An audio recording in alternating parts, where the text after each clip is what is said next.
بسم اللہ الرحمن الرحیم۔ جنات کا بھیانک انتقام، قسط نمبر 1۔ ایک نوجوان کی کہانی جو اپنے شوق کی خاطر جنات کے نرغے میں پھنس گیا تھا، جہاں سے اس کی واپسی تو ہوئی مگر اس کی اپنی شکل میں نہیں۔ حامد کو بچپن سے ہی پرندوں کے شکار کا شوق تھا، کبھی غلیل سے کبھی تیر کمان سے۔ یہی شوق جوانی تک قائم رہ گیا تھا۔ اسے صرف اس کی دادی ماں ہی منع کرتی تھی اس کام سے۔ وہ کہتی، تو ناحق بے زبانوں کا خون سر پر لیتا ہے۔ دوسرے وہ بتاتی کہ پتہ نہیں کس وقت کون پرندوں کے بھیس میں ہو۔ بس یہی دوسری بات حامد کے سر سے گزر جاتی۔ وہ یہ مانتا ہی نہیں تھا اس قسم کے خیالات کو، اور اب اپنے اس شوق کے لیے اس نے ایک ایئر گن بھی خرید رکھی تھی۔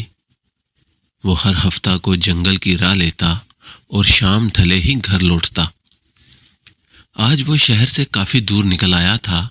نکلتے وقت ہی دادی ماں کی آواز آئی تھی، حامد، کسی بے زبان کو نہ مارنا۔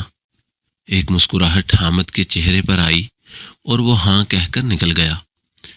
کچھ دور جنگل جانے کے بعد وہ ایک جنگل میں پہنچ رہا تھا۔ یہ علاقہ اس کے لیے نیا تھا۔ ایک مناسب جگہ پر کار پارک کر کے وہ گن کندھے پر ڈال کر جنگل میں داخل ہو گیا۔ اونچے اونچے گھنے درختوں سے بھرا جنگل تھا۔ زمین پر بھی ہریالی تھی اور گھٹنوں تک اونچے پودے تھے۔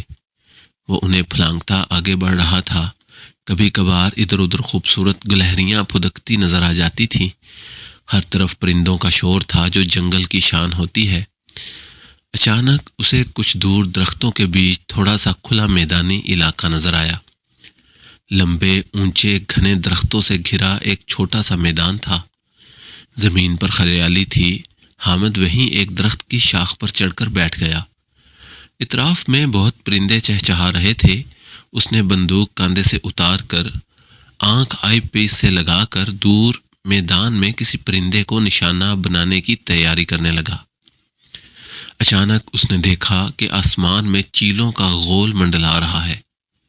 اسے لگا تھا جیسے وہاں کوئی مردار جانور پڑا ہوگا جس پر چیلیں منڈلا رہی ہیں، مگر وہ چونک گیا اس بات پر کہ یہ چیلیں ایک دائرے میں نہ گھوم کر اس طرح غول بنا کر گھوم رہی تھیں جس طرح صبح آسمان میں چڑیاں یا طوطے غول بنا کر گھومتے ہیں۔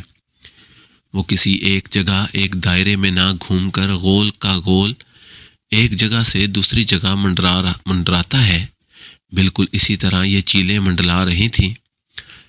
حامد کو کچھ اچنبھا تو لگا، مگر جیسے ہی غول میدان پر آیا، حامد نے ایک پر نشانہ سادھ کر بندوق چلا دی۔ چیل کی ایک چیخ فضا میں لہرا گئی۔ کوئی چیل پھڑپھڑاتی ہوئی میدان میں گری تھی۔ حامد نے بندوق کاندھے پر لی اور درخت سے کود گیا اور اندازے سے اس جگہ پہنچا جہاں چیل گری تھی۔ اس نے دیکھا کہ وہاں چیل تو کیا، کسی چونٹی کا بھی نشان نہیں تھا۔ وہ ڈھونڈ ہی رہا تھا کہ اس کی نظر زمین پر ایک جگہ پڑی۔ اس کی ریڑھ کی ہڈی میں سرد لہر دوڑ گئی۔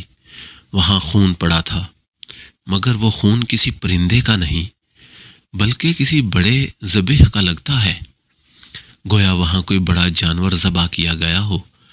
پھر خون کے نشان آگے جا کر درختوں میں گم ہو گئے تھے۔ حامد کے کان میں دادی کے الفاظ گونجے، پتہ نہیں پرندوں کے بھیس میں کون ہو۔ وہ واپس پلٹ گیا اور اپنی کار کی طرف جانے لگا۔ کچھ دیر چلنے کے بعد اسے احساس ہوا کہ وہ شاید راستہ بھٹک گیا ہے، کیونکہ وہ گم پھر کر پھر واپس اسی جگہ آ جا رہا تھا جہاں وہ درخت پر چڑھا تھا۔ اس بار وہ وہیں رک گیا۔ اسے یاد آیا کہ اس کے آبائی گاؤں میں ایک اجمل چاچا رہتے تھے۔ وہ اکثر بتایا کرتے تھے کہ کبھی جنگل میں ایسے لگے تو سمجھ لو کہ چکوے نے تمہارا راستہ بھلا دیا ہے۔ چکوا یعنی ایسی ہستی جو نظر نہ آ کر تمہیں راستے سے روک دیتی ہے اور تم گھوم پھر کر وہیں آ جاتے ہو جہاں سے چلے تھے۔ یہ ایک طرح کی توہم پرستی ہی تھی۔ اجمل چاچا نے اسے باہر نکلنے کا توڑ بھی بتایا تھا کہ اگر تم کو ایسا یقین ہو جائے تو وہیں فوراً زمین پر پیشاب کے لیے بیٹھ جانا۔ پیشاب سے فارغ ہوتے ہی تمہیں راستہ مل جائے گا۔ اجمل نے وہی کیا۔ 5 منٹ بعد وہ اپنے صحیح راستے پر تھا۔ قارئین، یہاں میں آپ کو بتاتا چلوں کہ چکوا وغیرہ کچھ نہیں ہوتا، جیسا کہ مجھے بعد میں جڑی بوٹیوں پر کوئی کتاب پڑھنے پر پتہ چلا تھا کہ جنگل میں ایک جڑی بوٹی ہوتی ہے، اگر وہ پھلانگنے میں آ جائے تو ذہن پر ایسا اثر کرتی ہے کہ انسان کو راستہ نہیں سوجھتا، وہ گھوم پھر کر وہیں آ جاتا ہے جہاں سے چلا تھا۔ اسی میں اس کا توڑ یہ بتایا گیا تھا کہ ایسا جب محسوس ہو تو کم از کم 5 منٹ کے لیے وہیں زمین پر اکڑوں بیٹھ جائیں، بوٹی کا اثر زائل ہو جاتا ہے۔